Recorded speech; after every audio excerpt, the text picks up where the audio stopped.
guys, welcome back to my channel, Critics Cup. My name is Jacob and today we're going through another video going over some certain topics like we did in the previous video, which I'm still kind of working out and trialing different names for what this series will be called. Apologise this episode hasn't come out a lot sooner, but I've been super busy the last few months. But yeah, so we're in a bit of a different environment today. We're in the Lego room. If you have seen the last video, you know all about the new shelving behind me. Now, I did get a comment the other day asking me which bits of furniture these white cabinet units are. So the title and thumbnail that it was from IKEA, but they're from B&Q actually, because IKEA just gets more clicks than B&Q and it's more universally known than B&Q. It's more of a UK thing. There's all different types of sizes that you can get. So these are the B&Q ones that I bought. They're from the Good Home collection, as you can see there. So if you search the code, you can see there what it is. Get 3 more of these so I can complete the horseshoe loop.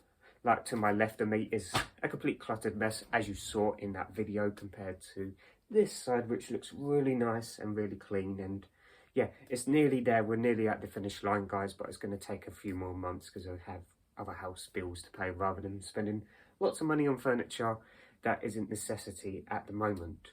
Into some topics. So with the hot topic being right now, it's Easter Sunday as the time I'm recording this video, so happy Easter to everyone. Hope you had a great one if this comes out after. But yeah, Star Wars Celebration has just gone on, so let's go over a few things that I think Lego can make into future sets. Starting off, coming up very soon, we've got Tales of the Underworld, which I think we're getting 0 sets for because we never got any Lego sets based on these Tales short series, which are always really good.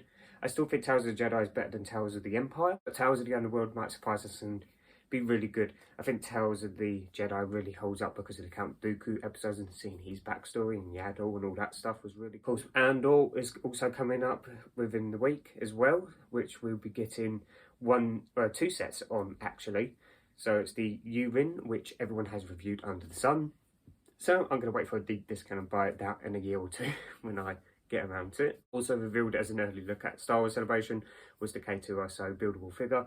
So it's another alternative to get the K2SO minifigure if you want to get that figure. That's coming up in regards to Star Wars of 2025.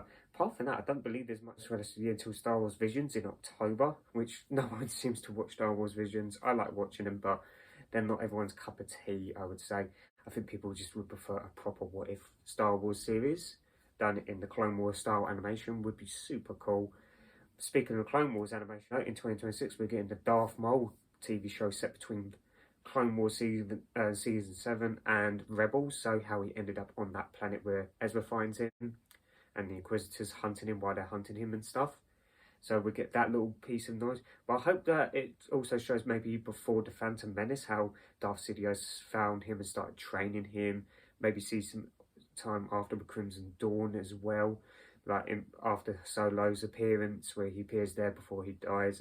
His timeline's a bit messy and a bit all over the place, but hopefully this show could streamline. And of course we're going to get Mandalorian and Grogu sets, and it has been a while since we have had a full wave of one particular show or film of Star Wars sets. Ahsoka had like 3 sets at its initial launch, but not like a full-on wave with all the different prices to highest. Mandalorian Grogu looks quite exciting. I would have preferred a season 4, but a movie's cool. Let's see how it does. I don't see it being mega popular considering I think the hype's died for that show because the show started in 2019, 2020. So I think the hype's kind of gone now. It's a bit like Stranger Things. It's just taking too long to get to the conclusion of this story. Ahsoka season 2 looks really good. Like all these shows, take so many years to continue. Everything we kind of got from Star Wars Celebration. There was also like the 9th Jedi spin-off of Visions as well, which I don't think anyone's crazy excited about either.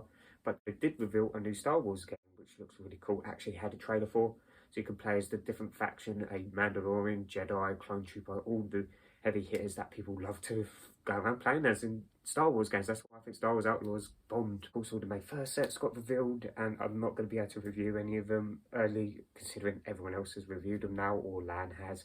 And thank you to Ryan M&R Productions for getting his review out early, so we got all the other reviews nice and early before he could get to all them.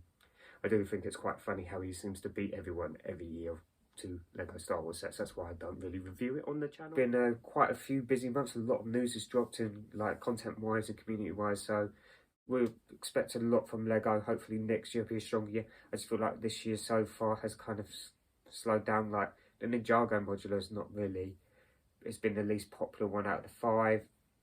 All the Star Wars sets, there's no play sets, it's just the U-Wing.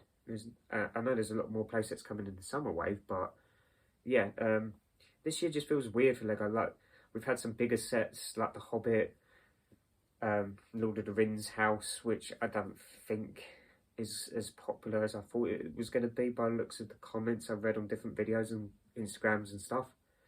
And like the Steamboat set that came out, that just kind of came and went. No one really getting excited about it.